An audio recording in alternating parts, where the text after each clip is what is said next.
కాకని పలికెను. ఆదికాండం మొదటి అధ్యాయంలోనే 14 వచనంలో క్లియర్ గా రాసి ఉంది.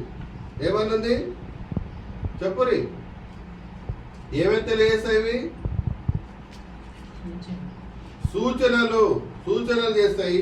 కాలాలను తెలియజేస్తుంది, దినాన్ని తెలియజేస్తుంది, సంవత్సరములను తెలియజేస్తుంది. దినం ఏంటో తెలుస్తుంది మనకి. సూర్యుడు అస్తమించగానే దిన ప్రారంభం తెలిసిపోతుందా లేదా? సూర్యుడు అస్తమించగానే ఈ రెండు జ్యోతులు గుర్తుపెట్టుకోండి, సూర్యుడు చంద్రుడు.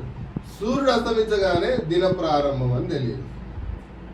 సూర్యుడు ఉదయించగానే పగలు వచ్చిందని తెలియదు.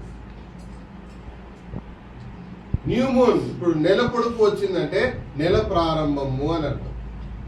ఇప్పుడు ఈరోజు ప్రపంచమంతా ముస్లింస్ దేనికోసం చూస్తున్నారు? నెల పొడుపు కోసం చూస్తారు. ఎప్పుడు నెల పొడుపు పడితే పండుగ వేసుకుంటారు. అంటే దేన్ని సూచనగా తీసుకుంటున్నారు? దేని గైడ్ గా తీసుకుంటున్నారు? చంద్రుడను. సూర్యుడు ఎక్కడ చేస్తాడు? దిన ప్రారంభం తెలియజేస్తుంది. చంద్రుడు ఏం తెలియజేస్తుండో నెలని తెలియజేస్తున్నాడు. పౌర్ణమి అంటే ఏంది?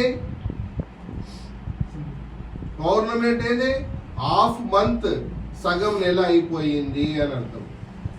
అమావాస్య అంటే ఏంది? నెల అయిపోయింది అని అర్థం.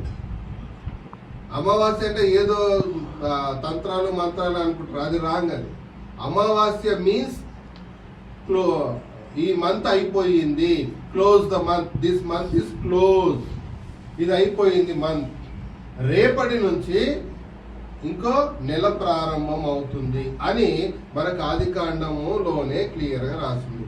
ఈ సూర్యుడు చంద్రుడు వల్ల కలిగే సంవత్సరమే నీసాను మాసం. ఈ సూర్యుడు చంద్రుడి వల్ల కలిగే సంవత్సరమే కొత్త సంవత్సరము. అర్థమవుతుందా? దేని వల్ల కలిగిన